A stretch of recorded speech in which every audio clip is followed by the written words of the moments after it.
Hello friends, ਅਸੀਂ ਤੁਹਾਡਾ ਸਵਾਗਤ ਕਰਦੇ ਹਾਂ ਸਾਡੇ ਚੈਨਲ SSB ਹੈਲਥ ਟਿਪਸ ਵਿੱਚ।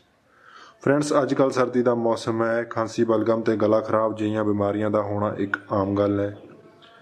ਅੱਜ ਅਸੀਂ ਇੱਕ ਅਜਿਹਾ ਨੁਸਖਾ ਲੈ ਕੇ ਆਏ ਹਾਂ ਜੋ ਕਿ ਖਾਂਸੀ, ਬਲਗਮ, ਗਲਾ ਖਰਾਬ ਜਿਹੀਆਂ ਬਿਮਾਰੀਆਂ ਤੋਂ ਰਾਹਤ ਪਾਉਣ ਲਈ ਬਹੁਤ ਹੀ ਅਸਰਦਾਰ ਹੈ। ਜੇਕਰ ਤੁਸੀਂ ਵੀ ਅਜਿਹੀ ਕਿਸੇ ਬਿਮਾਰੀ ਤੋਂ ਪੀੜਤ ਹੋ ਤਾਂ ਅੱਜ ਦੀ ਇਹ ਵੀਡੀਓ ਐਂਡ ਤੱਕ ਜ਼ਰੂਰ ਦੇਖਣਾ।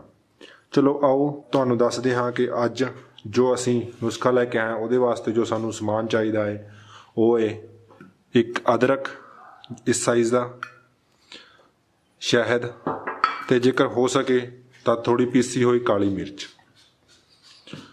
ਦੋਸਤੋ, ਅਦਰਕ ਨੂੰ ਬਰੀਕ ਪੀਸ ਲੈਣਾ ਹੈ ਜੋ ਕਿ ਅਸੀਂ ਪਹਿਲਾਂ ਹੀ ਪੀਸ ਕੇ ਰੱਖਿਆ ਹੈ।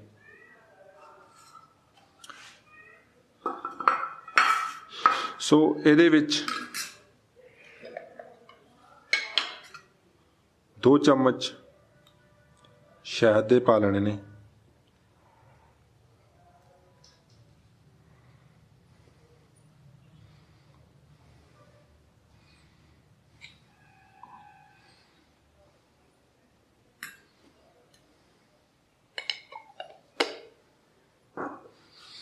ਤੇ ਇੱਕ ਚੁਟਕੀ ਕਾਲੀ ਮਿਰਚ।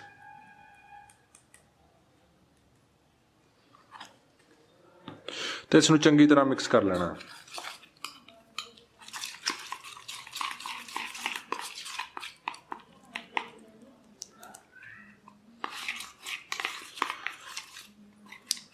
ਇਸ ਨੂੰ ਅੱਛੀ ਤਰ੍ਹਾਂ ਮਿਕਸ ਕਰਨਾ।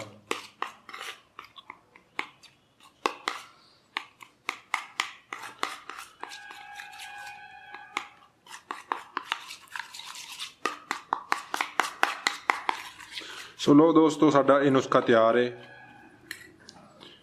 ਸੋ ਇਸ ਨੂੰ ਲੈਣਾ ਕਿੱਦਾਂ ਹੈ? ਇਸ ਨੂੰ ਸਵੇਰ ਸ਼ਾਮ ਇੱਕ ਚਮਚ ਲੈਣਾ ਹੈ। ਤੇ ਇਸ ਦਾ ਪਰਹੇਜ਼ ਦੀ ਗੱਲ ਕਰੀਏ ਤਾਂ ਇਸ ਨੂੰ ਖਾਣ ਤੋਂ ਬਾਅਦ ਅੱਧਾ ਘੰਟਾ ਕੁਝ ਖਾਣਾ ਪੀਣਾ ਨਹੀਂ। ਹੋ ਸਕੇ ਤਾਂ ਪਾਣੀ ਤੋਂ ਵੀ ਥੋੜਾ ਪਰਹੇਜ਼ ਕਰਨਾ। ਇਸ ਦਾ ਅਸਰ ਕੁਝ ਟਾਈਮ ਤੱਕ ਜੇਕਰ ਗਲੇ ਵਿੱਚ ਬਣਿਆ ਰਹੇ ਤਾਂ ਉਹ ਜ਼ਿਆਦਾ ਬੈਟਰ ਰਹੇਗਾ। ਦੋਸਤੋ, ਇਹ ਨੁਸਖਾ ਮੈਂ ਖੁਦ ਵੀ ਅਜਮਾ ਕੇ ਦੇਖਿਆ ਹੈ ਤੇ ਅੱਜ ਤੁਹਾਡੇ ਨਾਲ ਸ਼ੇਅਰ ਕਰ ਰਿਹਾ ਹਾਂ। ਉਮੀਦ ਕਰਦੇ ਹਾਂ ਅੱਜ ਦੀ ਇਹ ਵੀਡੀਓ ਤੁਹਾਨੂੰ ਪਸੰਦ ਆਏਗੀ। ਤੇ ਜੇਕਰ ਵੀਡੀਓ ਵਧੀਆ ਲੱਗੀ ਤਾਂ ਲਾਈਕ, ਸ਼ੇਅਰ ਤੇ ਕਮੈਂਟ ਜ਼ਰੂਰ ਕਰਿਓ। ਧੰਨਵਾਦ ਜੀ।